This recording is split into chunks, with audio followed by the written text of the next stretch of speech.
ចាសួស្តីបងប្អូនអរគ្នានឹងបងនឹងនិយាយអំពីប្រធានបទមួយទាក់ទងជាមួយនឹងអត្ថប្រយោជន៍នៃនិទេស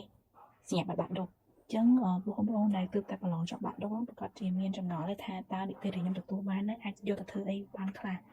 អញ្ចឹងយើងដឹងហើយថានិទេសវាមាន6ប្រភេទមាន A B C D និង E F អញ្ចឹង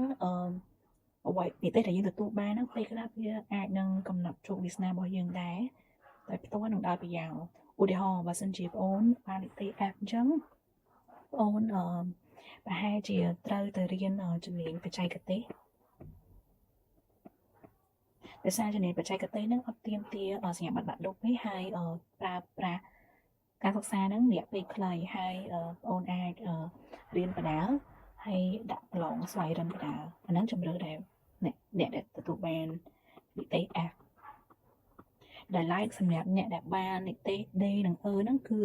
បងជឿថាមានភាគច្រើននៅក្នុងចំណោមសិស្សជាង120000នាក់ហ្នឹងគាត់អាចទៅរៀននៅមហាវិទ្យាល័យឬក៏គាត់អាចរៀនជំនាញបច្ចេកទេសបានដូចគ្នាតាមការសម្រេចចិត្តរបស់គាត់ចឹងណាប៉ុន្តែគ្រាន់តែបញ្ហាត្រង់ថាបើសិនជាគាត់ហ៊ានជំនាញមហាវិទ្យាល័យគឺគាត់ត្រូវបង់ថ្លៃសាលាពេញ100%ហើយបូកនឹងថ្លៃសេវាផ្សេងដោយសារ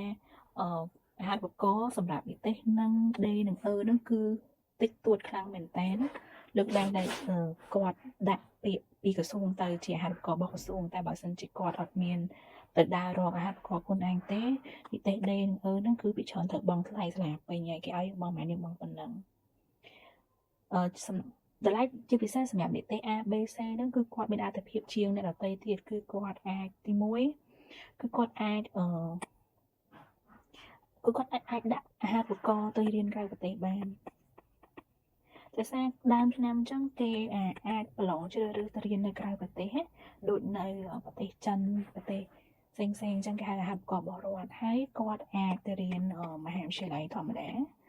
ប៉ុន្តែអត្ថប្រយោជន៍របស់គាត់គឺគាត់អាចចាប់ជំនាញប្រភេទពួក STEM ចាប់ជំនាញ Digital ឬ STEM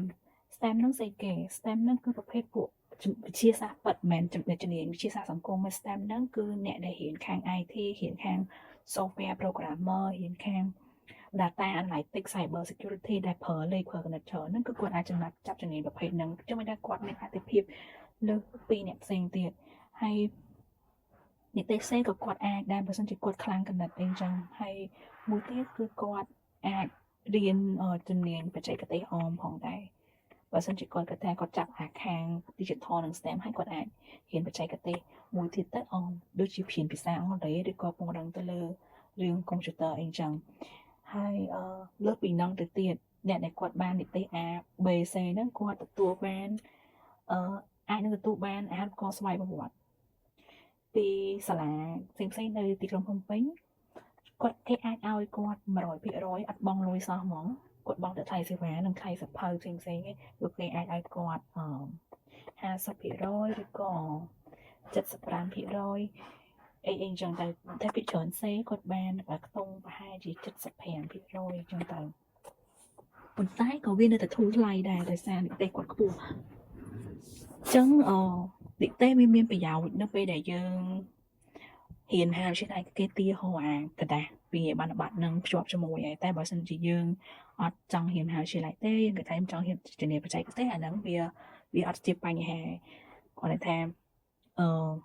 វាតែប៉ុណ្ណឹងគឺបញ្ហាគឺតែរឿងអាហារូបករណ៍ហ្នឹងទេបើសិនយើងអត់ហ៊ានហាលជាដៃអត់យកអាហារូបករណ៍គឺអ្នកបាត់ឌុបហ្នឹងគឺវាអត់ប្រើអីធ្វើបានទេឥឡូវតតងមួយរឿងការងារវិញតើបទពិសោធន៍ការងារហ្នឹងគេត្រូវការបាក់ឌុបអត់គេត្រូវការប៉ុន្តែគេអត់ដែលសួររកទេគេពេលគេហៅបុគ្គលិកគេដាក់ថាយ៉ាងហោចណាស់រៀនបាក់ឌុបអីចឹងប៉ុន្តែបើគេថាសួររសុំกระดาษហ្នឹងយកមកមើលតិចតួចណាក៏សឹងតែកម្រគេសុំយើងមើលហើយយើងបានបន្ទុកអីមិនគេមិនដែលសួរទេអញ្ចឹងពេលយើងរៀនមហាវិទ្យាល័យពេលយើងចប់បាក់ឌុបគេសួររឿងនិទេសពេលយើងចូលមហាវិទ្យាល័យគឺគេលែងខ្វល់រឿងអានេះទៀតហើយ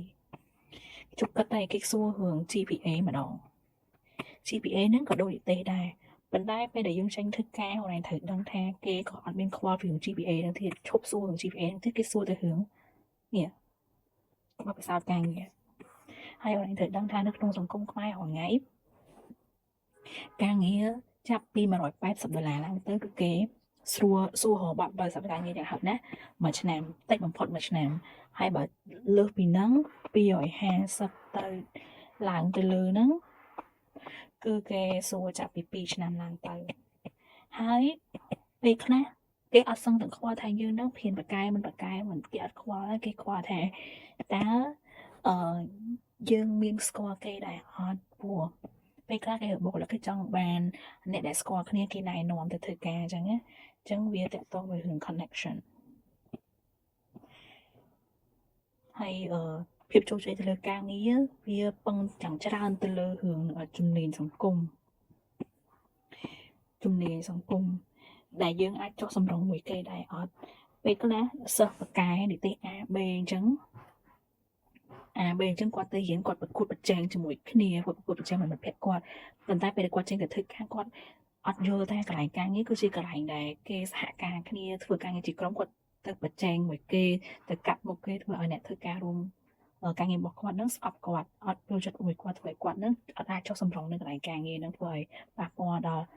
ការងាររបស់គាត់មែនតើថាធ្វើការកន្លែងណាក៏គេអត់សូវចូលចិត្តចឹងណាអញ្ចឹងអ្វីដែលផ្ដោតសំខាន់គឺរឿងជំនាញសង្គមមួយហើយភាសាអង់គ្លេសហើយនឹងកុំព្យូទ័រពីរហ្នឹងសំខាន់អាចគួររៀនបដាពេលដែលយើងចប់បាក់ឌុបព្រោះបើសិនជាអត់មានអាពីរនេះទេយើងពិបាកនឹងដាក់រកការងារធ្វើបន្តិចអញ្ចឹងបងសង្ខេបមកវិញគឺមានតែប៉ុណ្្នឹងសម្រាប់សំណួរដែលសួរថាតើនិទេសបាក់ឌុបហ្នឹងវាមានអត្ថប្រយោជន៍ប៉ុន្មានហើយអាចប្រើបានអីគេខ្លះគឺបងសូមបញ្ចប់សំណួរតែប៉ុណ្្នឹង